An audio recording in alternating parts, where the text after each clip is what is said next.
रहीम अस्सलाम वालेकुम स्टूडेंट्स, कैसे हैं सब लोग। उम्मीद करता हूँ सब लोग खैरियत से होंगे। Welcome to Falcon academy.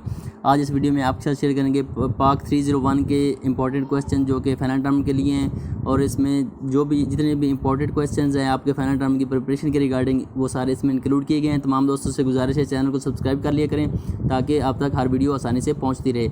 और आपने ये जो टॉपिक्स आपको बताए हुए हैं इनको आपने अच्छे तरीके से क्लियर करना है, फिर आपकी जो फाइनल टर्म की प्रिपरेशन है वो अच्छे से हो जाएगी। तो सबसे पहले क्वेश्चन की तरफ चलते हैं जी। Objective resolution, what is objective resolution, ये क्या थी, इसके कौन कौन से पॉइंट्स थे, ये आपने याद करने हैं। It was the first constitutional documents, ये पहला कॉन्स्टिट्यूशनल डॉक्यूमेंट था। ऑब्जेक्टिव रिजोल्यूशन आपको पता है आपके हैंडआउट्स में मौजूद है। That provided the foundation of the constitutional development in Pakistan, और इसने बुनियाद फराम की जो कॉन्स्टिट्यूशनल डेवलपमेंट को पाकिस्तान के अंदर, जो ऑब्जेक्टिव रिजोल्यूशन थी। It was moved by Liaquat Ali Khan, ये बहुत इंपॉर्टेंट चीज़ है कि इसको किसने मूव किया था, Liaquat Ali Khan, and approved on March 1949। ये सारी चीज़ें जो आप खास तौर पे जो आपकी डेट्स वगैरह हैं ये आपने अच्छे तरीके से याद करनी है। First constitution assembly came into existence after independence act 1947, पहली जो कॉन्स्टिट्यूशन असेंबली थी वो 1947 के में वजूद में आई थी। The members were from all districts whose number was 69, और इसमें क्या थे, जो पहली कॉन्स्टिट्यूशन असेंबली थी उसमें जो मेंबर्स थे वो तमाम डिस्ट्रिक्ट से इंक्लूड थे, और उनकी जो तादाद थी वो 69 थी, और बाद में वो इंक्रीज हो गई 79 हो गई। It clarified that people utilize power gifted by Allah, इसमें लिखा गया था कि जो पावर अल्लाह ताला देता है बंदों को, बंदे उसको फिर क्लैरिफाई करते हैं या अल्लाह ताला के सामने जवाबदेह होते हैं। Resolution give by respect to the minorities and backward society, इसमें माइनॉरिटीज़ और बैकवर्ड सोसाइटी को भी मद्देनज़र रखा गया था। उसके बाद ऑब्जेक्टिव बाई नॉन मुस्लिम और ऑब्जेक्टेड बाई, और इस पर फिर जो नॉन मुस्लिम्स थे उन्होंने इतराज़ भी किया कि भाई इसमें तो आपने सारा इस्लामिक आइडियाज़ को डाल दिया है, तो फिर जो दूसरे माइनॉरिटीज़ हैं उनकी इसमें हक तलफी की गई है। तो इसलिए जो माइनॉरिटीज़ थी या जो गैर मुस्लिम थे उन्होंने इसको ऑब्जेक्ट किया था, इस पर एतराज़ कायम किया था। उसमें theocratic state is a state in which there is extreme religious rule, कि एक थोरेटिक स्टेट क्या होती है, ये भी एक क्वेश्चन आपका आ सकता है कि थोरेटिक स्टेट वो होती है जिसमें एक्सट्रीम लेवल पे रिलीजियस एक्टिविटीज़ को आपने उसमें शामिल किया हो, या जिसमें रिलीजन का बहुत ज़्यादा अमल दखल हो, उसको थोरेटिक स्टेट कहते हैं। Objective religion is a basic and constitutional document, ये एक बेसिक कॉन्स्टिट्यूशनल डॉक्यूमेंट था। और इतना ही आपकी ये जो ऑब्जेक्टिव रिजोल्यूशन है इसके बारे में काफ़ी आपने इसको एक दफ़ा याद कर लेना है। तो आपको बता रहा है मुख्तलिफ़ किस्म के कॉन्स्टिट्यूशनल इशूज़ क्या हैं जी। कॉन्स्टिट्यूशनल इशूज़ कौन कौन से थे। Constitution is a set of basic principles, के कॉन्स्टिट्यूशन कानून जो होता है वो क्या होता है। कॉन्स्टिट्यूशन वो एक सेट ऑफ बेसिक प्रिंसिपल्स होता है, ये फ्रेमवर्क होता है, ये गवर्नमेंट के तरीके जिसमें लिखे होते हैं, और इसमें पॉलिटिकल पावर्स और लीगल अथॉरिटी होती है बंदे के पास। तो कॉन्स्टिट्यूशन एक ऐसा सेट ऑफ बेसिक प्रिंसिपल है जिसमें गवर्नेंस को चलाने का फ्रेमवर्क पूरा मौजूद होता है, और उसमें पॉलिटिकल पावर्स और लीगल अथॉरिटी भी बंदे के पास मौजूद होती हैं। Government of India act 1937 was promulgated, मतलब राइज किया गया इन पाकिस्तान एट फर्स्ट, कि सबसे पहले जो इंडिया एक्ट 1935 वाला एक्ट था वो पाकिस्तान में राइज किया गया था। कानून वो जो पाकिस्तान ने नया कानून नहीं बनाया आज़ादी के बाद, बल्कि जो इंडिया एक्ट 1935 था उसी को राइज किया। After 1946 elections major issues face by constitution were के, और 1946 के बाद जो इलेक्शन हुए उनके बाद जो मुख्तलिफ कॉन्स्टिट्यूशनल इशूज़ आए वो कौन कौन से थे। सबसे पहले था जी फेडरलिज्म का, कि फेडरलिज्म क्या होता है। पाकिस्तान है 2 टेरिटरी पार्ट्स, जब पाकिस्तान आज़ाद हुआ तो आपको पता है कि 2 हिस्से थे, एक ईस्ट पाकिस्तान था, एक वेस्ट पाकिस्तान था। East Pakistan now separated after 1971 की जो अलग हो गया था, अभी बांग्लादेश है, और जो वेस्ट पाकिस्तान था वो अभी फुल पाकिस्तान है, जैसा कि अभी हमारा पाकिस्तान मौजूद है। 1 unit east Pakistan has more population and territory, कि जो पाकिस्तान ईस्ट पाकिस्तान था 1 यूनिट के तौर पर उसमें एक ही सूबा था तो उसकी आबादी भी ज़्यादा थी और उसमें रकबा भी ज़्यादा था। जो वेस्ट पाकिस्तान था इसके बाद पॉपुलेशन भी कम थी और रकबा भी कम था। और federalism means separation of territory, और फेडरलिज्म का मतलब है कि आपने डिवाइड करना है टेरिटरी को बट मेंटेनिंग यूनिटी। फेडरलिज्म का मतलब ये होता है कि आपने जो आपकी टेरिटरी है उसको आपने सेपरेट करना है, लेकिन आपने यूनिटी भी मेंटेन रखनी है। जो कि फेडरलिज्म का आपका क्या मतलब, जो फेडरल गवर्नमेंट होती है, मतलब जो गवर्नमेंट है स्ट्रॉन्ग सेंटर हो गया, एक सेंट्रल गवर्नमेंट हो वो तमाम सूबों को कंट्रोल करे और उसकी पावर्स उसके पास हो। तो ये एक इशू हो गया कॉन्स्टिट्यूशन में कि भाई जो बांग्लादेश वाले कहते थे कि भाई हमारे पास सेंटर होना चाहिए, और पाकिस्तान कहता था कि जो वेस्ट पाकिस्तान था कि भाई हमारे पास होना चाहिए। तो ये एक इशू बन गया डिवीजन ऑफ पावर का। तो ये फेडरलिज्म एक इशू था। दूसरा था division of powers.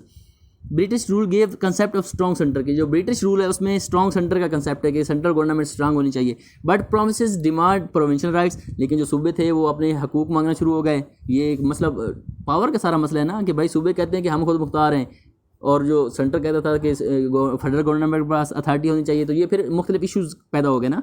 In 1957 constitution strong centre adopted, और जब 1956 का कानून बना पहला, तो उसमें स्ट्रॉन्ग सेंटर अडॉप्ट किया गया कि स्ट्रॉन्ग सेंटर को ही माना गया। आगे तीसरा मसला था जो वो था रिप्रेजेंटेशन, कि भाई रिप्रेजेंटेशन का बड़ा इशू था कि हर बंदा कह रहा था कि भाई हमारे ज़्यादा मेंबर होने चाहिए। It was also issued between East and West constitution assembly formed BPC basic principle committee. BPC क्या होती है? Basic principle committee in 12 March 1949, कि जो रिप्रेजेंटेशन के मतलब जो इशू पैदा हुआ उसको रिजॉल्व करने के लिए बीपीसी बनाई गई, जिसका बेसिक प्रिंसिपल कमेटी, और 12 मार्च 1949 को बनाई गई। फर्स्ट रिपोर्ट उसने पेश की थी 26 सितंबर 1950 में। इसने फर्स्ट जो अपनी रिपोर्ट थी वो पेश की थी। उसमें उसने कहा था कि पार्लियामेंट होल्ड 2 हाउसेज, कि पार्लियामेंट के 2 हाउसेज होते हैं। Lower house based on population, कि लोअर हाउस जो होगा वो उसकी बेस होगी पॉपुलेशन पे, और जो अपर हाउस होगा वो रिप्रेजेंटेशन पे बेस होगी उसकी, जितनी ज़्यादा उसकी तादाद होगी। तो ईस्ट बंगाल अपोज्ड लियाकत, और इसको जो ईस्ट बंगाल था, ये जो बंगाली थे उन्होंने इस चीज़ को अपोज किया था, और लियाकत अली खान ने इसको विड्रा कर लिया था। और फिर जो दूसरी बीपीसी रिपोर्ट पेश की गई, फाइनल रिपोर्ट थी इसकी, जो दूसरी रिपोर्ट थी वो 22 दिसंबर 1952 को पेश की गई। उसमें भी 2 हाउस इंजॉय इक्वल पावर्स, के दोनों हाउसेज के पास इक्वल पावर होगी। Equality principle not accepted by both, इसमें जो इक्वालिटी प्रिंसिपल था वो दोनों ने इसको पसंद नहीं किया, ईस्ट पाकिस्तान ने और पंजाब ने भी। तो किसी ने भी मतलब इसको भी एक्सेप्ट नहीं किया, इस पे भी काफ़ी इख्तलाफ आ गए। फिर आया जी मोहम्मद अली बोगरा फार्मूला। मोहम्मद अली बोगरा, और इसको थर्ड रिपोर्ट भी कहते हैं बीपीसी की, अक्टूबर 1953 को। ये डेट्स आपने लाजमी याद रखनी है। Pakistan have bicameral legislate, 2 ऐवानी, मतलब पाकिस्तान के पास 2 ऐवान थे। Upper house have equal representation, lower house based on population, more representation given to East. तो जो मोहम्मद अली बोगरा फार्मूला था उसके ये 3-4 पॉइंट थे कि उसमें जो ज़्यादा रिप्रेजेंटेशन दी थी वो ईस्ट पाकिस्तान को दी गई, और बोथ पार्टीज एक्सेप्टेड, और इसको तमाम लोगों ने एक्सेप्ट भी किया। National language was made both Urdu and Bengali, और उर्दू और बंगाल को दोनों को आपकी ऑफिशियल लैंग्वेज करार दिया गया इसमें। West Pakistan as a 1 unit, West Pakistan 4 unit became 1 unit, कि वेस्ट पाकिस्तान में इसमें क्या हुआ कि जो हमारा पाकिस्तान है 4 यूनिट थे, इसके 4 सूबे थे, उनको 1 यूनिट माना गया ऑन 14 अक्टूबर 1955 को। ये आपने याद रखनी है। उसके बाद separate or joint electorate in 1909 1909 में Muslim demanded separate electorate by British by minorities did not accepted, कि भाई 1909 में मुसलमानों ने डिमांड किया कि भाई ब्रिटिश ने डिमांड किया कि भाई हमारे अलग इलेक्टोरेट होना चाहिए, मतलब जो हमारे इलाकों से इलेक्शन लड़े वो हमारे ही बंदे होने चाहिए, और मिनॉरिटीज़ ने इसको एक्सेप्ट नहीं किया। ईस्ट डिसाइडेड जॉइंट, जो ईस्ट थे उन्होंने डिसाइड किया कि भाई जॉइंट होने चाहिए, कि इकट्ठे होने चाहिए, लेकिन जो वेस्ट है उसने कहा था कि भाई सेपरेट इलेक्टोरेट होने चाहिए। तो ये आपने याद रखना है कि भाई किस चीज़ को सपोर्ट किया, और सेपरेट इलेक्टोरेट और जॉइंट इलेक्टोरेट में क्या फ़र्क है। इन 1957 जॉइंट वाज एक्सेप्टेड, और 1957 में जॉइंट इलेक्टोरेट को एक्सेप्ट किया गया। अगर नेशनल लैंग्वेज इशू था एक बहुत बड़ा, कि 1948 क़ायद आज़म डिसाइडेड उर्दू, क़ायद आज़म ने कहा था कि भाई उर्दू आपकी नेशनल लैंग्वेज होगी। ईस्ट बंगाल अपोजेज, जो बंगाल था उसने इसकी मुखालफत की। मूवमेंट स्टेटेड अगेंस्ट उर्दू इन फरवरी 1952 को इसके अगेंस्ट एक मूवमेंट लॉन्च की गई कि उर्दू के अगेंस्ट। और उसके साथ साथ फिर 1954 में दोनों लैंग्वेज दोनों लैंग्वेज को एक्सेप्ट किया गया, बंगाली को भी और उर्दू को भी, और 1971 को उर्दू को फिर दोबारा नेशनल लैंग्वेज बना दिया गया। तो ये लैंग्वेज का एक इशू चलता रहा था, आपने देखना है कि भाई कब और कब लैंग्वेज के साथ क्या होता रहा है।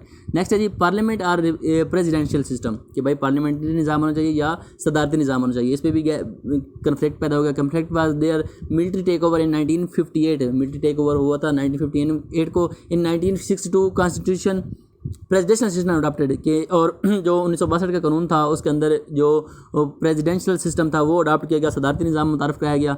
आगे था इस्लामिक और सेकुलर स्टेट, कि भाई जो स्टेट होगी वो इस्लामिक होगी या सेकुलर होगी। सेकुलर का मतलब होता है कि ये तमाम लोगों को, मतलब एक ओपन माइंडेड, मज़हब पे जिसकी ज़्यादा बेस ना हो वो सेकुलर होती है, और जो इस्लामिक होती है वो प्योरली मज़हब पे बेस करती है या इस्लाम पे बेस करती है। और इसमें जोर दिया गया था कि भाई आपकी इस्लामिक स्टेट होनी चाहिए, क्योंकि पाकिस्तान जो है वो इस्लाम के नाम पे बना है, तो इसलिए ये एक इस्लामिक स्टेट होनी चाहिए। और उलमा जो थे उन्होंने 22 पॉइंट दिए थे कि भाई इस तरह आपने इन पॉइंट पे अमल करते हुए एक इस्लामिक स्टेट बनाना है पाकिस्तान को। तो ये भी एक इशू चलता रहा था उस दौर में। तो आगे चलते हैं। इसके आगे ये था कि जब ये इस्लामिक स्टेट इस पाकिस्तान को एक बनाया गया, उसके था डिटेल कॉन्स्टिट्यूशन प्रोसेस कि कॉन्स्टिट्यूशन प्रोसेस कैसे हुआ 1947 से 56 तक, कॉन्स्टिट्यूशन किस तरह बनता रहा। Constitution is a framework of governance. आपको पता है कि ये गवर्नमेंट को चलाने का एक तरीका होता है, एक कायदा कानून होते हैं, तो इसको कॉन्स्टिट्यूशन कहते हैं। इसकी तारीफ लिखी हुई आप इसको इंग्लिश में भी देख सकते हैं। First constitution assembly, first constitution सी होता है constitution assembly, meeting was on 11 August 1947 at Karachi. ये बहुत ज़्यादा इंपॉर्टेंट डेट्स हैं, आपने याद रखनी है। और बीपीसी फॉर्म्ड हुई 12 मार्च 1949 को, और बीपीसी हैड 24 मेंबर्स, और constitution assembly had 69, later 79 members.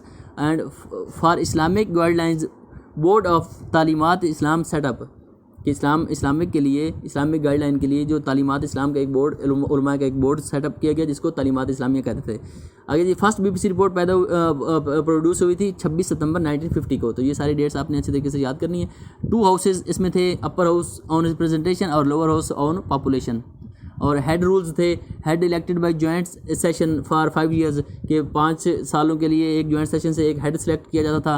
President should be मुस्लिम, और जो सदर होता था, सदर के लिए ये होता था कि वो मुसलमान हो, और जॉइंट इलेक्टोरेट ने उसको 5 साल के लिए इलेक्ट करना होता, और उसको पीएम की और कैबिनेट की असिस्टेंट हासिल होती थी, और वो रिस्पॉन्सिबल होता था कॉन्स्टिट्यूशन असेंबली को। तो ये सारी चीज़ें आपने याद रखनी है।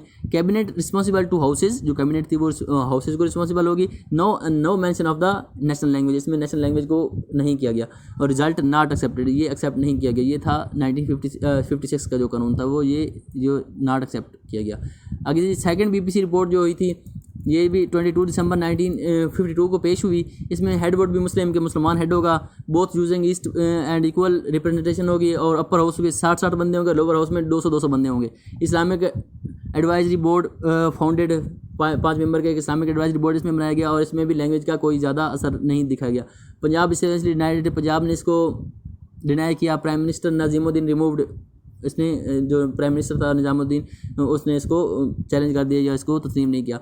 तो ये सेकंड भी इस तरह फ्लॉप होगी। फिर थर्ड रिपोर्ट थी, और इसको मोहम्मद अली बोगरा फार्मूला भी कहते हैं। ये अक्टूबर 1953 को पेश किया गया। इसमें अपर हाउस को इक्वल राइट्स दिए गए, लोअर हाउस को मोर रिप्रेजेंटेशन टू ईस्ट पाकिस्तान दी गई, but equal rights in joint session.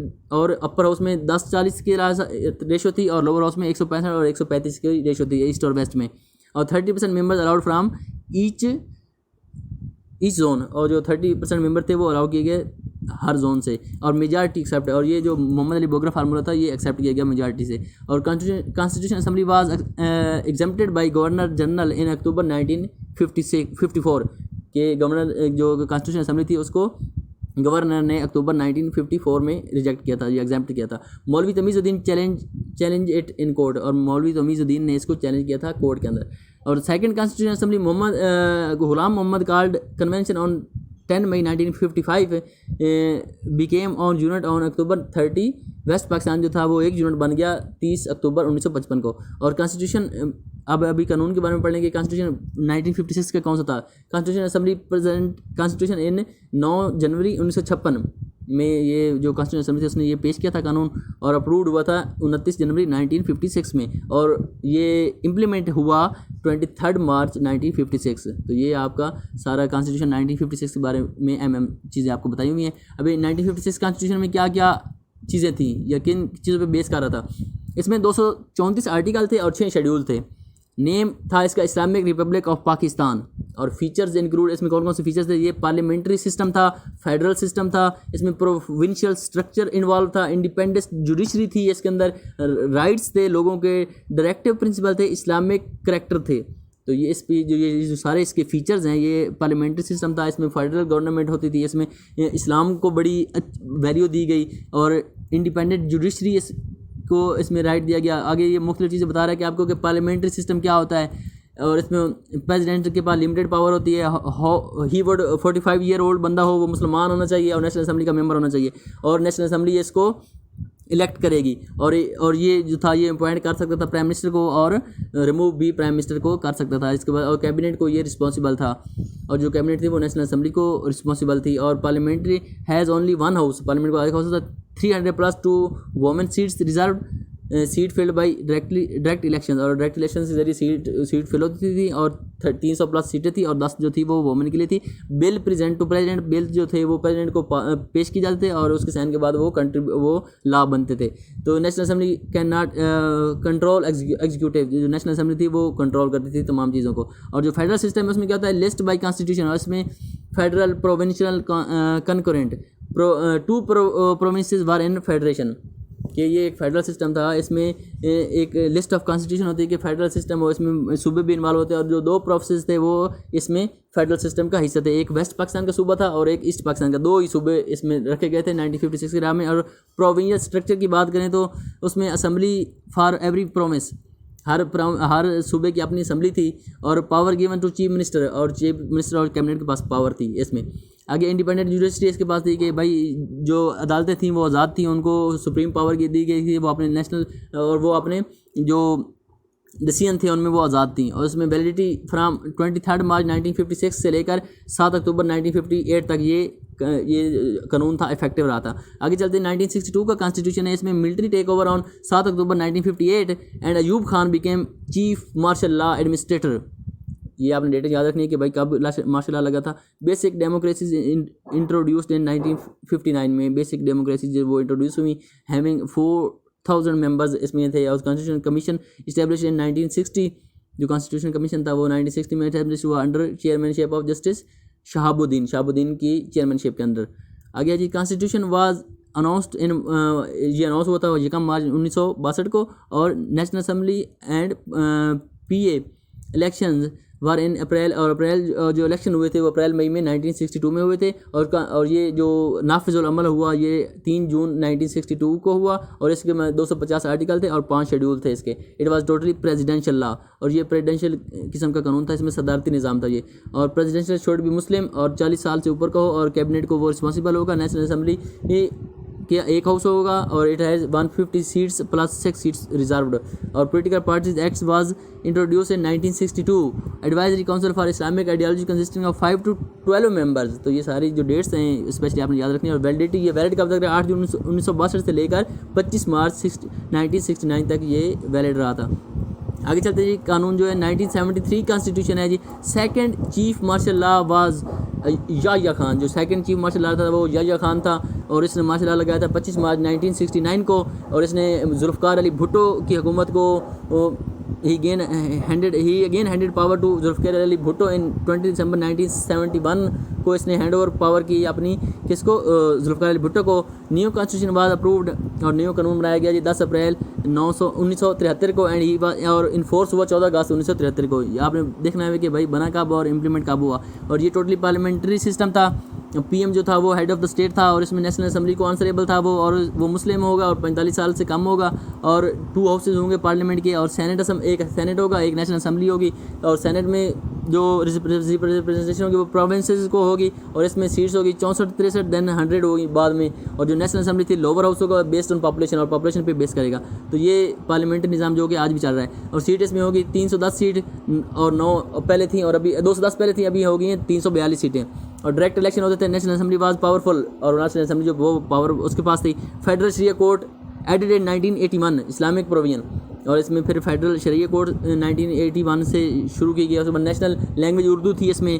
और जो national security council added in 2002 में इसमें नेशनल सिक्योरिटी काउंसिल भी ऐड कर दी गई। आगे जी पॉलिटिकल हिस्ट्री 1947 से 1971 तक क्या क्या पॉलिटिकल लीडर आए। तो क़ायद-ए-आज़म पहले नंबर पे, दूसरे नंबर पे ख्वाजा निज़ामुद्दीन, फिर गुलाम मोहम्मद, और फिर इस्कंदर मिर्ज़ा। तो ये वो 4 पहले गवर्नर जनरल थे जो कि इस दौर में रहे हैं। तो आपने इनको याद रखना भाई, पहला कौन सा था, दूसरा कौन सा था, तीसरा और चौथा कौन सा था। फिर जो प्रेसिडेंट था वो पहला था जी इस्कंदर मिर्ज़ा, और फिर PM जो था पहला लियाकत अली खान था, दूसरा ख्वाजा निज़ामुद्दीन था, और तीसरा था मोहम्मद अली बोगरा। तो ये चीज़ें आपने याद रखनी है। First chief martial law Ayub Khan था जी, और इसकी दौर था जी 6 अक्टूबर से 1958 से लेकर जून 1962 तक। He got himself reelected in January 1965, ये री इलेक्ट भी ये हुआ था। और सेकंड चीफ मार्शल लॉ वो था जी याह्या खान था, और ये 25 मार्च 1969 से लेकर 20 दिसंबर 1971 तक रहा था। General election held in December 1970। East Pakistan separated इन 25 मार्च 1971। ये सारी चीज़ें आपने ये याद रखनी है, ये सारी चीज़ें आपके पेपर में आएंगी। 1972 से लेकर 2003 तक Zulfikar Ali Bhutto assigned assign power on 20 दिसंबर 1971 को जुल्फ़िकार अली भुट्टो को पावर मिली थी। He was the president of Pakistan, और पाकिस्तान का सदर बना था। चीफ मार्शल लॉ एडमिनिस्ट्रेटर भी था ये। और हिज पॉलिसीज़ क्या थी, नेशनलिज्म पे इसने बहुत ज़्यादा फोकस किया था, और लेबर पॉलिसी पे। जो भुट्टो था उसने नेशनलिज्म और लेबर पॉलिसी पे बहुत ज़्यादा फोकस किया था, और 1977 में इलेक्शन दोबारा हुए थे। तो ये सारा आपको एक तारीखी पन से नजर आ रहा है। थर्ड मार्शल लॉ जी, Ziaul Haq impose martial law on 5 जुलाई 1977 टू 30 दिसंबर 1985 तक, और इसमें इस्लामाइजेशन पे बहुत ज़्यादा जोर दिया गया ज़ियाउल हक के दौर में। शरिया बेंचेज इन 1979, फेडरल शरिया कोड 1981 में इसने कैम की। इसने पनिशमेंट लेके इस्लामी पनिशमेंट इसने इंट्रोड्यूस करवाई, और उशर का निज़ाम इसने 1983 में इंट्रोड्यूस कराया। न्यू एजुकेशन पॉलिसी लेके आया, ये प्रे ब्रेक इसने करवाया स्कूलों के अंदर, और बैतुल माल का भी इसको इंट्रोड्यूस करवाया। तो ये जो ज़ियाउल हक के दौर में बहुत सारी इस्लामिक दुनिया में ये इस्लामिक कवानीन ला गया पाकिस्तान में। रिटर्न टू डेमोक्रेसी, और फिर इसने डेमोक्रेसी की तरफ मुल्क को रिटर्न किया। लोकल बॉडीज़ इलेक्शन करवाया इसने 1979 में। इलेक्शन और नॉन पार्टी बेस फरवरी 1985 में हुए, और 8th constitution amendment introduced in March 1985। तो ये वो सारे इवेंट्स हैं जो इसने करवाए थे। सिविलियन रूल आया है जी 1985 से 1999 तक सिविलियन रूल रहा, मतलब सिविलियन हुकूमत रही। अगर फिर चौथा मार्शल लॉ फिर आ गया 1999 में। परवेज़ मुशर्रफ साहब ने दोबारा मार्शल लॉ लगा दिया, चौथा मार्शल लॉ। और जियोग्राफी, लैंड बाउंड्रीज, नेबर्स, और आपको जियोग्राफी बता रहे कि Pakistan is located in the north west part of the South Asian subcontinent. Aryans first come in Pakistan from Central Asia and Afghanistan. तो ये वो सारी आपको जियोग्राफी बता रहे कि पाकिस्तान कहाँ लोकेटेड है, और आर्यन पाकिस्तान में कब आए और कहाँ से आए। लोकेशन क्या है, ये Pakistan located 24 to 37 degree north latitude, 61 to 75 degree east longitude. तो ये आपने लोकेशन पाकिस्तान की याद रखनी है। आगे टेरिटरी कितनी है, ये पाकिस्तान की 7,96,096 मुरबा किलोमीटर है, आपने इसको याद रखना। नेचर ऑफ टेरिटरी क्या है जी, नॉर्थ एंड वेस्ट में ऑल माउंटेन्स है, वेस्ट में बलोचिस्तान है, आपको पता है वो भी माउंटेन है। इंडस प्लेन में एग्रीकल्चर होता है, और middle of the Indus valley है, और साउथ ईस्ट में डेजर्ट लाइक चोरिस्तान एंड थर। तो ये सारी चीज़ें आपने याद रखनी है कि पाकिस्तान की लोकेशन क्या है। Climate varies from region to region, climate change होता रहता है, आपको पता है। सीजन कौन कौन से, चारों मौसम पाकिस्तान में पाए जाते हैं, और इनका ड्यूरेशन क्या है, ये भी आप में किसी क्वेश्चन में आता है कि विंटर कहाँ से कहाँ तक होता है पाकिस्तान के अंदर, स्प्रिंग कहाँ से कहाँ तक होता है, ये आपने याद रखना है। पॉपुलेशन है जी, growth rate is over 3% growth rate है इस वक्त, और लेटेस्ट ग्रोथ परसेंटेज है 2.61% है, और in 2006 population estimated to be 160 million. 30% population lives in urban areas. Population of Punjab 56 to 57% Punjab की है, सिंध की 23% है, बलूचिस्तान की 5.3% है, और ऑफिशियल लिटरेसी रेट है जी 46% पाकिस्तान के अंदर।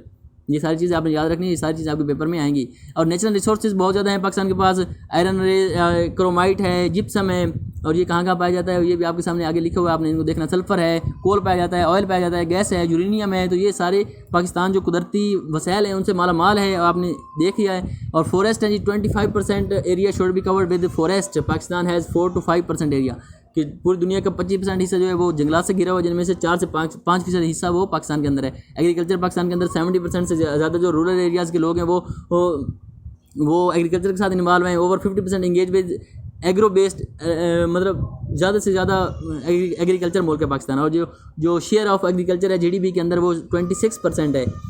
और रबी खरीफ और लैंड, ये वो फसलों की इकसाम है कि भाई ये कब बोई जाती हैं, रबी की फसलें कौन सी हैं, खरीफ की फसलें कौन सी हैं। तो ये आपने याद रखना है। लैंड रिफॉर्म्स हुई पाकिस्तान के अंदर 1959 में, 72 में और 77 में। आगे इंडस्ट्रियल डेवलपमेंट की अगर आप बात करें तो 4% of India industry was in Pakistan. 4% जो इंडिया की इंडस्ट्री थी वो पाकिस्तान के अंदर थी। इंडस्ट्रियल डेवलपमेंट बोर्ड फॉर्म्ड हुआ था 1948 में, और PIDC इस्टेब्लिश हुई थी 1950 में। IDPB इस्टेब्लिश हुई थी 1961 में।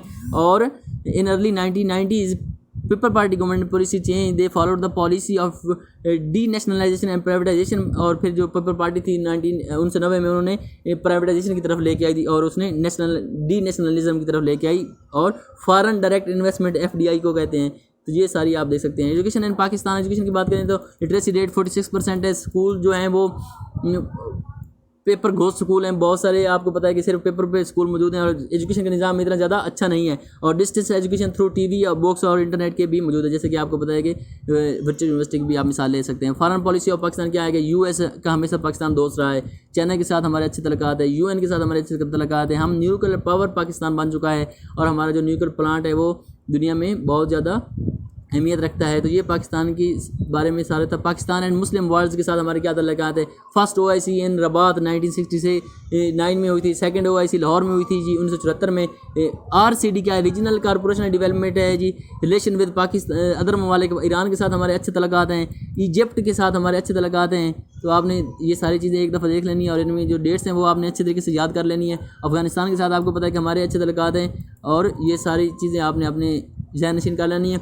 अगर आप इस वीडियो को अच्छे तरीके से प्रिपेयर कर लेंगे तमाम टॉपिक्स को, तो आपके जो फाइनल टर्म का पेपर है वो बहुत ज़्यादा अच्छा होगा। मुझे नहीं लगता कि इन टॉपिक्स के बाहर भी आपका कोई क्वेश्चन आ सकता है। इसमें आपके MCQs भी कवर हो जाएंगे और आपके शॉर्ट क्वेश्चन और लॉन्ग क्वेश्चन भी कवर हो जाएंगे। अपना ख्याल रखिएगा, दुआ में याद रखें। अल्लाह हाफिज़।